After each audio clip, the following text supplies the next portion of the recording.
Hello दोस्तों, स्वागत है आप सभी का मेरे इस यूट्यूब चैनल में। दोस्तों, क्या हो, अगर आप जो भी कर रहे हैं, कुछ भी, उसे कोई देख रहा हो, आपकी कोई निजता ना हो, कोई प्राइवेसी ना हो, कैसा रहेगा बताइए तो? क्या आप जी पाएंगे ढंग से? क्या कुछ भी ऐसा कर पाएंगे जो आपका मन चाहे? बिल्कुल नहीं।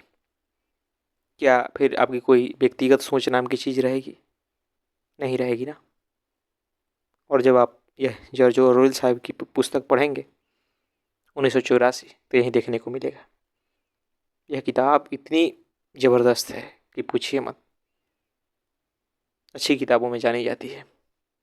मैंने इनकी किताब पढ़ी, एनिमल फार्म, वो भी बहुत ज़बरदस्त थी। लेकिन जब इसको पढ़ा तो यह कमाल की किताब लगी और आँख खोलने वाली किताब लगी। अगर आप चाहते हैं कि राजनीति में क्या चल रहा है, अगर आप चाहते हैं कि दुनिया कैसी चलती है, तो निश्चित ही आपको यह किताब पढ़नी चाहिए। दोस्तों, इस किताब के लेखक ने 1948 में बैठ के 1984 की कल्पना की है।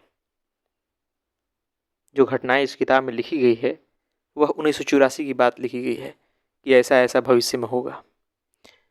और वो आज देखेंगे ना, जो आज के समाज में हो रहा है, जैसी आज की राजनीति है, जैसी आज दुनिया में चल रहा है, तो आप हूबहू देखेंगे कि उस किताब से मेल खा रही है। हाँ, बिल्कुल यह सच बात है। मुझे नहीं पता था कि यह किताब इतनी ज़बरदस्त है, लेकिन पढ़ा जब तो होश उड़ गए। दोस्तों, इस किताब की कहानी भी ऐसी ही है, जहाँ दो देश, तीन देश युद्ध लड़ रहे हैं। जहाँ एक देश है, एक वहाँ एक पार्टी है, और एक बिग ब्रदर नाम का उसका हेड है। किसी को नहीं पता कि वो कहाँ है भी या नहीं है, किसी को नहीं पता।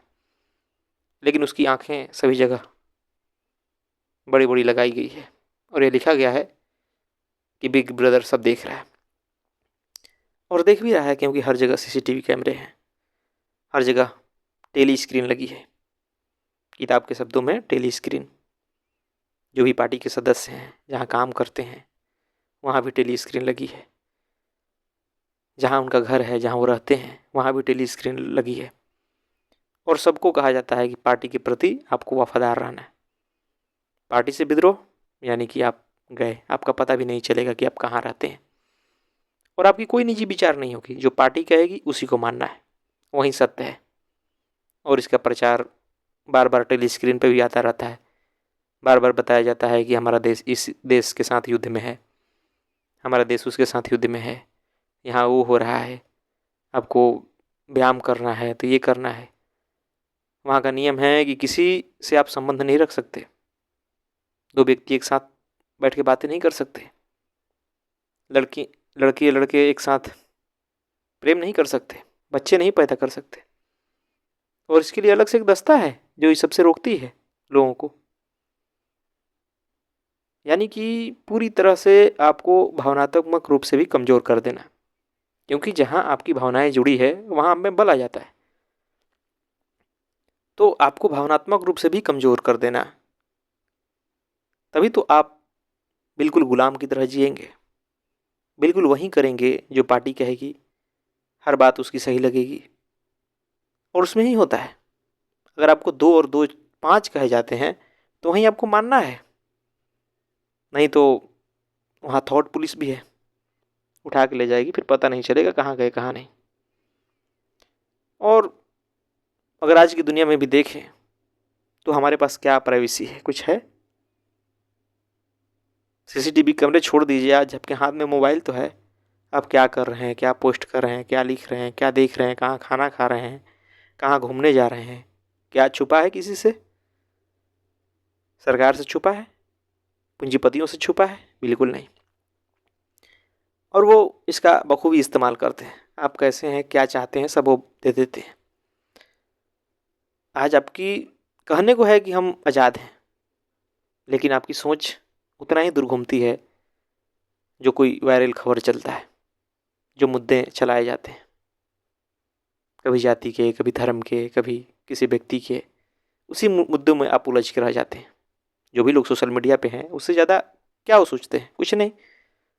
जो बताया जाता है ऊपर से वहीं तो आप जानते हैं। कोई आंकड़ा पेश किया जाता है, उसके बारे में आपको क्या पता है?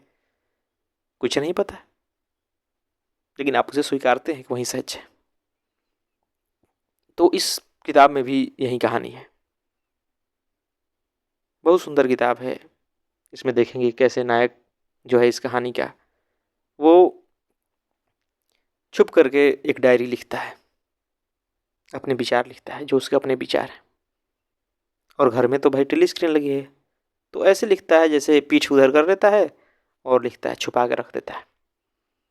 इस प्रकार देखेंगे आगे उसे एक लड़की से भी मुलाकात होती है, फिर उससे दोनों का प्रेम हो जाता है। वो मिलने के लिए बहुत दूर कहीं जाते हैं, खेतों के साइड मिलते हैं, प्रेम प्रेम करते हैं। फिर उनका मिलने का सिलसिला चालू हो जाता है। एक जो नायक है कहीं रूम लेता है पुराना, जहाँ एक बूढ़ा दुकानदार रहता है। उसका ऊपर मकान खाली है तो ले लेता है, सोचता है कि यहाँ तो नहीं लगी होगी टेली स्क्रीन, ताकि एकांत समय बिताया जा सके। और देखेंगे आगे कि कैसे वहाँ ये दोनों होते हैं, तो वहाँ भी टेली स्क्रीन लगी होती है, इनकी सारी बातें रिकॉर्ड होती है। और इनको पार्टी के खिलाफ जाने के आरोप में एक बार गिरफ्तार किया जाता है, और वो बूढ़ा व्यक्ति भी उस पार्टी का सदस्य निकलता है। तो फिर उसके बाद इन्हें जेल में डाला जाता है। किस प्रकार यातना दी जाती है, आप दंग रह जाएंगे। अब आपका कुछ भी छुपा नहीं है उस टेली स्क्रीन से, बिग ब्रदर से। तो उन्हें पता है कि आप किस बात से सबसे ज़्यादा डरते हैं। और देखेंगे कि नायक को इतना तोड़ा जाता है, इतना तोड़ा जाता है कि अंत तक वो नहीं टूटता है। लास्ट में जाकर के उसके डर को, जो एक बार वो बता दिया होता है अपनी नायिका से कि मैं तो चूहों से डरता हूँ, तो देखेंगे कि एक ऐसा पिंजरा उसके मुंह पे लगाया जाता है, जिसे खोला जाएगा तो चूहे आकर के उसके मुंह को नोच लेंगे। उस डर से अंतिम यही कहता है कि ये सब मेरे साथ क्यों कर रहे हो? उस नायिका के साथ करो, उस लड़की के साथ करो। यानी कि जो उसके भीतर उसके प्रति प्रेम था उसको मार दिया जाता है। वहाँ इतनी यातना दी जाती है ना, मारते नहीं किसी को, लेकिन वो ऐसा आपके साथ कर देंगे, आपके भीतर के जो आपका स्व है उसको मार देंगे कि आप बाहर आ करके उससे नज़र भी नहीं मिला पाएंगे। और यही होता है।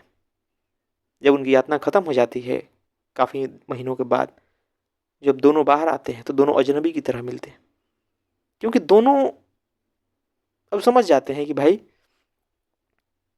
हमने दूसरे को मारने के लिए, अपने आप को बचाने के लिए दूसरे को मारना चुना। कह तो दिया ना कम से कम कि उसे मार दो। तो फिर वहाँ प्यार के लिए कुछ रह के आ जाता है? कुछ नहीं। फिर अजनबी बन जाना है। और यही होता है, मुर्दा इंसान की तरह बाहर निकलते हैं, उनके भीतर की जीवंतता ख़त्म हो जाती है, सारा उत्साह ख़त्म हो जाता है, और फिर वहीं उसी भीड़ का हिस्सा बन जाते हैं। जो पार्टी कहती है करो, उसकी जय जयकार करो, उसी भीड़ में शामिल हो जाओ, और वहीं करते हैं। दोस्तों निश्चित ही यह किताब बहुत ज़बरदस्त है, पढ़ना चाहिए हर व्यक्ति को, समझना चाहिए क्या हो रहा है। देखेंगे किस प्रकार शब्दों को बदला जाता है, किस प्रकार इतिहास को बदला जाता है, किस प्रकार आपके सामने वो शब्द रखे जाते हैं जिससे कि बस पार्टी चाहती है। और जो पुराने लोग हैं जिनके अतीत में कुछ विचार हैं, वो मर जाते हैं तो ख़त्म हो जाता है। या कुछ विद्रोही जो लोग होते हैं उनको पार्टी गायब करवा देती है, मरवा देती है, ताकि समाज में कोई दूसरा क्रांतिकारी न पैदा हो जाए। और आम लोगों की ज़िंदगी ऐसे ही कीड़ों मकोड़ों की भांति है। उन्हें जो बताया जाता है वो मानते हैं, और युद्ध में मरते हैं, आके जहाज बम गिरा जाती है और वो छुपते हैं, मरते हैं कितने। उनका जीवन बिल्कुल अलग है। उनके पास कोई सीसीटीवी कैमरा भी नहीं लगा है, टेली स्क्रीन भी नहीं लगा है, लेकिन वो इतने निम्न कैटेगरी के लोग हैं कि उनकी बातों पे कोई गौर ही नहीं करता। तो यही तो हाल है अगर दुनिया में आज भी देखें तो, देश में देखें तो। जो गरीब तबका है, जो सबसे निचला वर्ग है, वो चाह कर के भी करेगा क्या? कुछ नहीं। इसलिए उन पे क्या वो है, कुछ नहीं। कुल लड़ाई उच्च वर्ग और मध्य वर्ग की होती है। वहीं कभी कभी जो मध्य में होते हैं वो ऊंच पे पहुंच जाते हैं। तो इसलिए जो सबसे ऊंचे लोग होते हैं उनको मध्य वर्ग से खतरा नजर आता है और उसी का सारा जाल बुन के रखते हैं। इस किताब में बहुत कुछ है, सारी बातों को मैं नहीं बता पाऊंगा, लेकिन ज़रूर पढ़ना चाहिए। इतना ज़बरदस्त किताब है कि पूछिए मत। ये दिखाती है कि किस प्रकार आदमी विचारों का गुलाम हो जाता है, किस प्रकार उसके सोच को मार दिया जाता है तो वो मर जाता है और फिर भेड़ चाल में उछलने को राजी हो जाता है। और धीरे धीरे आज हमारे साथ भी यही हो रहा है। आज हमारे हाथों में मोबाइल मिल चुका है, हम कुछ अलग नहीं सोच रहे। मनोरंजन का नशा दिया जाता है ताकि मनोरंजन करते रहो, कोई विद्रोह न उठे आपके भीतर से, कुछ भी अन्याय होता रहे, अत्याचार होता रहे, लेकिन आप बोल ना पाओ, आपकी सोचने समझने की शक्ति खत्म हो जाए। और देखेंगे तो निश्चित ही आज जो लोग हैं वो सुस्त होते जा रहे हैं, विचारों के मामले में डम्ब होते जा रहे हैं। उनके पास विचार की कमी मिलती है, समझ की कमी मिलती है। तो बहुत खतरनाक बात हो रहा है और लोग जो ऊपर बैठे हैं वही चाहते हैं ताकि वो अपनी मनमर्जी करते रहें, कर भी रहे हैं। तो थोड़ा सावधान होइए और पढ़िए इस किताब को। अगर सच में आप पुस्तक प्रेमी हैं, नहीं भी हैं तब भी आप पढ़िए। अच्छी किताबों को पढ़ना चाहिए। धन्यवाद दोस्तों।